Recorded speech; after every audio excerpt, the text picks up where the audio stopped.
காலத்தில் ஆதிசேஷன் மீது யோக நித்திரையில் துயின்று கொண்டிருந்தார் மகாவிஷ்ணு. அவரது நாபிக் கமலத்திலிருந்து பிரம்மதேவன் தோன்றினார்.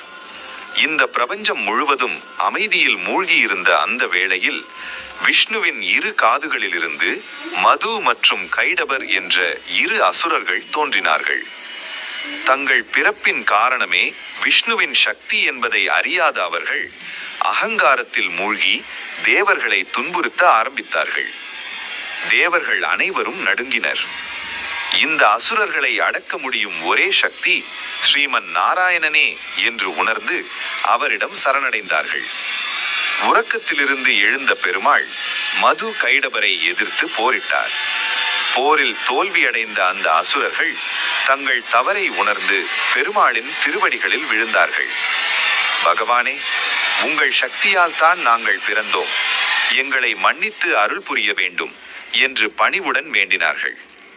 அவர்களின் மன மாற்றத்தை உணர்ந்த பெருமாள் அவர்களை வதம் செய்தாலும் அவர்களின் ஆன்மாவுக்கு உயர்ந்த நிலை அளித்தார். வதம் செய்யப்படும் முன் அசுரர்கள் ஒரு அபூர்வமான வரம் கேட்டார்கள்.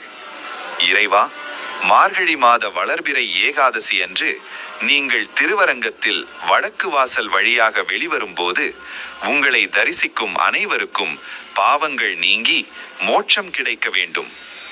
அந்த வேண்டுதலை ஏற்றுக்கொண்ட பெருமாள் அன்று வைகுண்டத்தின் வடக்கு வாசலை திறந்தார். அந்த வாசல்தான் இன்று பரமபத வாசல் என்று அழைக்கப்படுகிறது.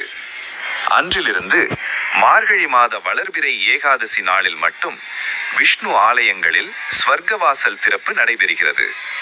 அன்று உபவாசம் இருந்து நாராயண நாமத்தை உச்சரித்து பரமபத வாசல் வழியாக இறைவனை தரிசிப்பவர்கள் மன அமைதியும் புண்ணிய பலனும் பெறுவார்கள் என்பதே இந்த ஐதீகம். வைகுண்டம் என்பது எங்கேயோ இல்லை, பக்தி நிறைந்த மனமே உண்மையான வைகுண்டம். ஓம் நமோ நாராயணாய.